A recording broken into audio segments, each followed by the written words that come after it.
Welcome and welcome back students. आज हम पढ़ेंगे एक्ट 3 सीन 1 का लास्ट पार्ट। तो स्टार्ट करते हैं। इससे पहले हमने देखा कि एंटनी से पूछा गया था कि भाई हम क्या आपको अपने दोस्तों में गिनती करें। कैशियस ये पूछ रहा था कि should we count you among our friends. तो देखते हैं कि एंटनी ने क्या जवाब दिया। तो बोलता है हाँ हाँ मुझे अपना दोस्त ही मानो। Therefore I took your hands but was indeed swayed from the point looking down on Caesar. इसीलिए तो मैंने आपके हाथ सबके साथ हैंडशेक किया था कि भाई आज से मैं तुम्हारा दोस्त हूँ। लेकिन क्या करूँ, सीजर की डेड बॉडी देखकर नीचे पड़ी हुई मैं थोड़ा सा मूव हो गया था, स्वे हो गया था। फ्रेंड्स, दोस्तों, I am with you all and you love you all. मैं तुमसे प्रेम करता हूँ, मैं तुम सबके साथ हूँ। Upon this hope that you shall give me reasons why and wherein Caesar was dangerous था। लेकिन बस मैं एक यही चीज़ आप लोगों से क्लैरिफिकेशन चाहता हूँ कि आप मुझे बता दीजिए कि सीजर किस तरीके से आप सब लोगों के लिए डेंजरस था। ब्रूटस, और else were this a savage spectacle, our reasons are as full as repent. अब now this is very important, that were you Antony the son of Caesar you would have been satisfied. अब Brutus जो है ना, ही सो convinced कि उसने ये सब जो किया है वो अपने देश की भलाई के लिए किया है, रोम की भलाई के लिए किया है। तो वो ये कहता है कि एंटनी, अगर तुम सीजर के बेटे भी होते ना तो भी तुमको ये समझ में आ जाता और तुम हमें माफ़ कर देते कि इस एक्ट के लिए, यानी कि अगर तुम सीजर के बेटे भी होते ना तो भी आपको समझ में आ जाता। हमारा जो रीज़न है ना वो इतना स्ट्रॉन्ग है इसके असैसिनेशन का। एंटनी, दैट्स ऑल आई सी। कहता है तो बस यही चीज़ तो मुझे पता करनी है। And I am moreover suitor then I may produce his body to the marketplace and in the pulpit as become a friend speak in order of his funeral. अब यहाँ पर एंटनी क्या कर रहा है, बोल रहा है कि भाई मुझे इसकी डेड बॉडी दे दो, मुझे पल्पिट पे ले जाकर इसके फ्यूनरल की स्पीच देनी है। तो ब्रूटस बोलता है हाँ हाँ मार्क एंटनी, तुम इसे ले जाओ। एंटनी का पूरा नाम है mark Antony. Cassius, Brutus, a word with you.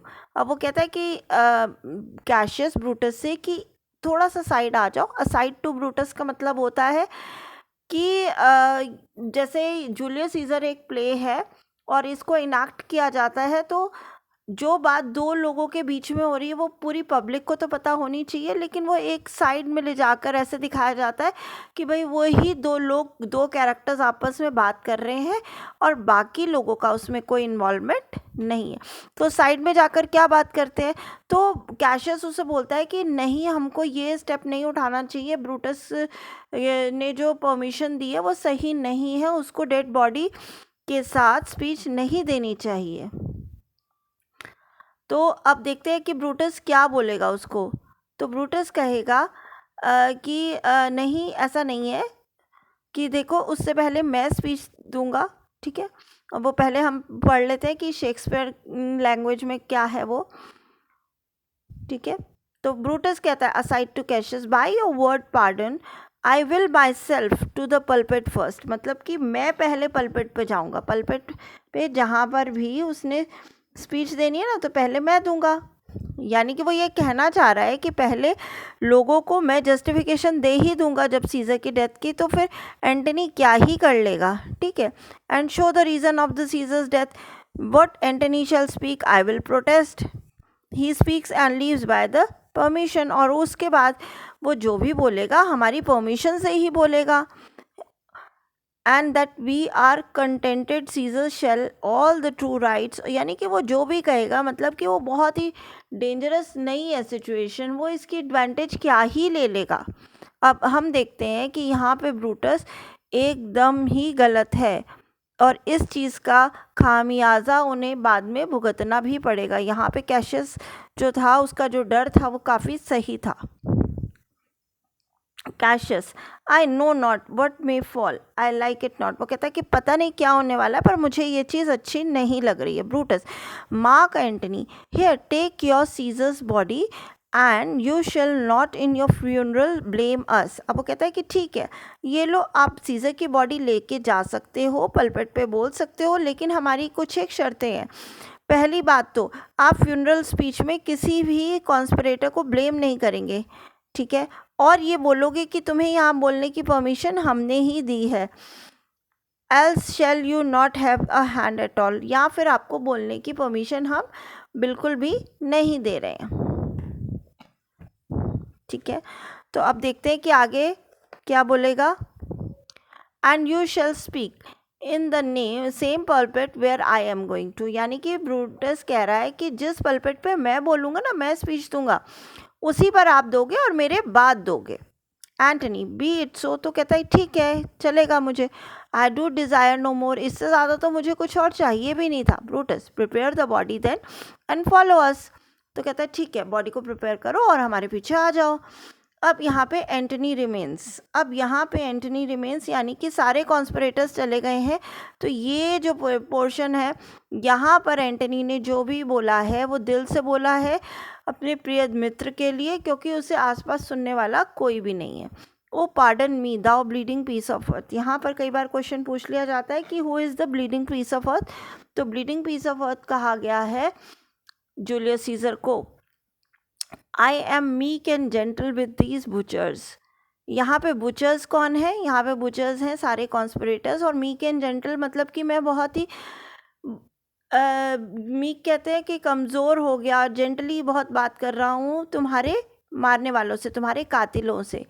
Thou art the ruins of the noblest man, मतलब कि रूइंस का मतलब होता है कि जैसे किसी बहुत बड़ी इमारत के जो खंडर बचे होते हैं। तो जूलियस सीजर एक बहुत बड़ा और महान इंसान था, लेकिन अब उसकी डेड बॉडी उसके खंडरों की तरह ही है, ठीक है। तो ये एक तरह का कंपैरिजन है, ठीक है।